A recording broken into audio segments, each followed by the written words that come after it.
जय माँ संतोषी। आप सभी को माँ संतोषी की कृपा आप सभी पर बनी रहे। माता संतोषी की कथा जो भी भक्त शुक्रवार को सुनता है उसकी सारी मनोकामनाएं, उसके समस्त कष्ट दूर हो जाते हैं। कहते हैं जो भी भक्त, जो भी माताएं माँ संतोषी का व्रत करते हैं उसकी सारी मनोकामनाएं माँ संतोषी अवश्य पूर्ण करती हैं।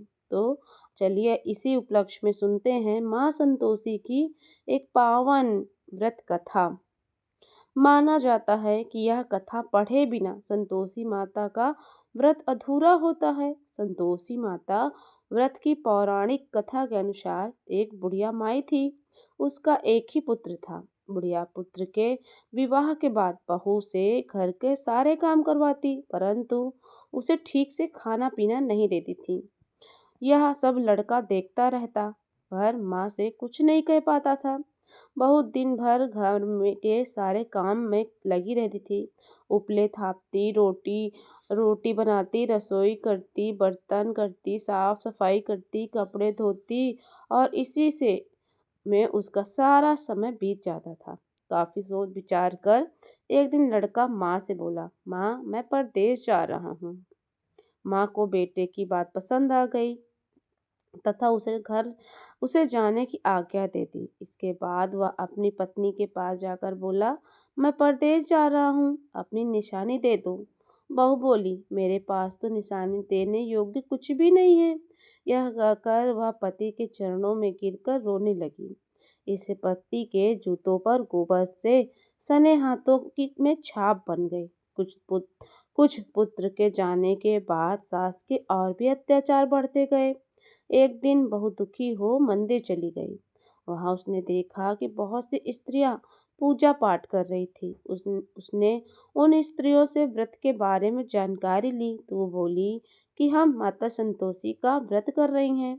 इससे सभी प्रकार के कष्टों का नाश होता है।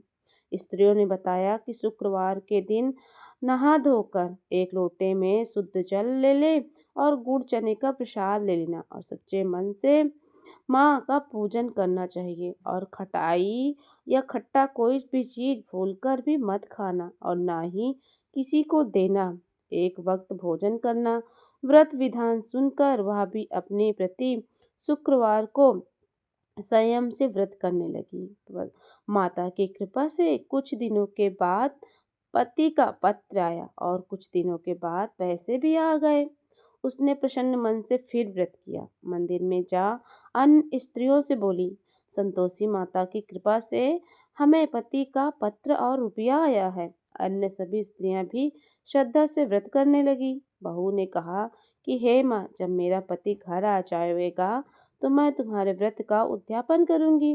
तब एक रात संतोषी माता ने उसके पति को स्वप्न दिया और कहा कि तुम अपने घर क्यों नहीं जाते हो? तो वह कहने लगा कि सेठ का सारा सामान अभी बिका नहीं है, रुपया भी अभी नहीं आया है। उसने सेठ को स्वप्न की सारी बात बता दी और घर जाने की इजाज़त मांगी, पर सेठ ने इनकार कर दिया। माँ की कृपा से कई व्यापारी आए और सोना चांदी व अन्य सामान खरीद कर ले गए। कर्जदार भी रुपया लौटा गए। अब तो साहूकार ने उसे घर जाने की इजाज़त भी दे दी। घर आकर पुत्र ने अपनी माँ व पत्नी को बहुत सारे रुपए दिए और पत्नी ने पति से कहा कि मुझे संतोषी माता के व्रत का उद्यापन करना है। उसने सभी को न्योता दे दिया और उसने उद्यापन की सारी तैयारी कर ली। पड़ोसन की एक स्त्री उसे खुशी देखकर ईर्ष्या करने लगी थी। उसने अपने बच्चों को सिखा दिया था कि तुम भोजन के समय खटाई जरूर मांगना। उद्यापन के समय खाना खाते खाते बच्चे खटाई के लिए मचल उठे तो बहू ने पैसा देकर उन्हें बहलाया। बच्चे दुकान में उन पैसों की इमली खटाई लाकर खरीद कर खाने लगे तो बहू पर माता ने कोप किया। राजा के दूत उसके पति को पकड़कर ले जाने लगे तो किसी ने बताया कि उद्यापन में बच्चों ने पैसों की इमली की खटाई खाई है। तो बहू ने पुनः व्रत का उद्यापन का संकल्प किया। संकल्प के बाद जब वह मंदिर से निकली तो राह में पति आता हुआ दिखाई दिया, पति बोला कि आप जो धन कमाया है उसका कर राजा ने मांगा है। अगले शुक्रवार को उसने फिर से विधिवत उद्यापन किया और उससे संतोषी माता प्रसन्न हुई और उसके सारे कष्ट मिट गए और 9 माह बाद उसे चांद सा सुंदर पुत्र प्राप्त हुआ। अब सास बहू और बेटा माँ संतोषी की कृपा से आनंद पूर्वक रहने लगे।